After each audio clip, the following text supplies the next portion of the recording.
გასული წლის განმავლობაში მოახერხეთ ქვეყნის დამშვიდება. ჩვენ გამოვიარეთ ძალიან რთული რამდენიმე წელიწადი.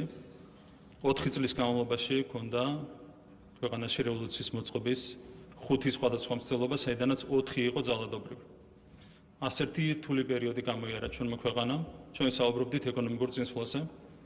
ჩვენ ჰქონდა 9.3% საშუალო ეკონომიკური ზრდა წლიურად გასული 5 წლის განმავლობაში და ეს ყველაფერი მოახერხეთ რევოლუციის 5 მცდელობის ფონზე.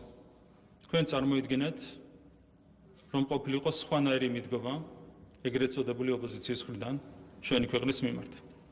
რა თქმა უნდა, ეს მაჩვენებელი კიდევ უფრო მაღალი იქნებოდა.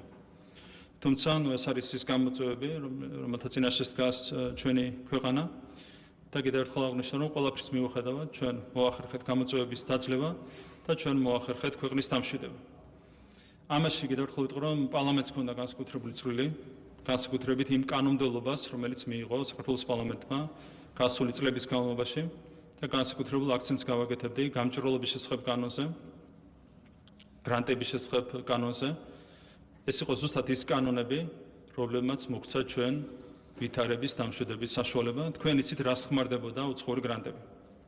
ეგრეთ წოდებული NGO-ებზე გაცემული გრანტები ჩვენს ქვეყანაში ხმარდებოდა ზუსტად რომ ქვეყნის არევას, ხმარდებოდა თავდასხმას სახელმწიფო ინსტიტუტებზე, თავდასხმას მართლმადიდებელ ეკლესიაზე, საბოტაჟის მცდელობას და ასე შემდეგ.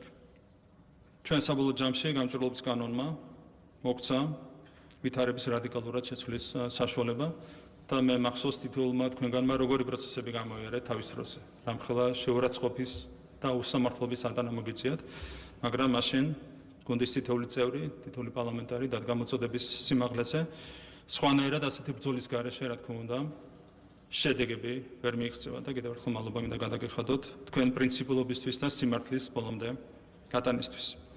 ჩვენ კონკრეტული ნაბიჯებით მოახერხეთ ქვეყნის დამშვიდება. პირველ რიგში იმით, რომ ხალხს უთხარით სიმართლე. ჩვენ ძალიან გვიჭირდა ხალხისთვის სიმართლის თქმა.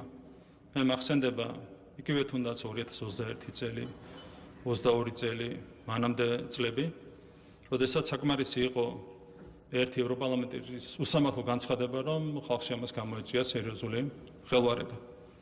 დღეს საზოგადოება უკვე ძალიან კარგად არჩევს სიმართლეს ტყუილისგან.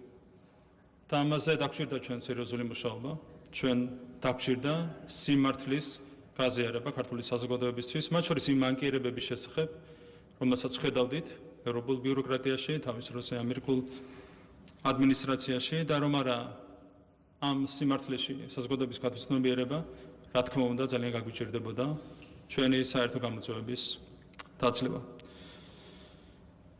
ჩვენ ასევე თავის სახელი დავარქვით იმ ადამიანებს, რომლებიც ემსახურებიან არა საკუთარ ქვეყანას, არამედ ემსახურებიან უცხო ძალებს. აქ საუბარია როგორც ეგრეთ წოდებულ ოპოზიციურ პარტიებზე, ასევე ეგრეთ წოდებულ არასამთავრობო ორგანიზაციებზე, ეგრეთ წოდებულ მედია საშუალებებზე და ასე შემდეგ. რომ არა ეს სიმართლე, რა თქმა უნდა, გაგვიჭირდებოდა გამოწვევებთან გამკლავება.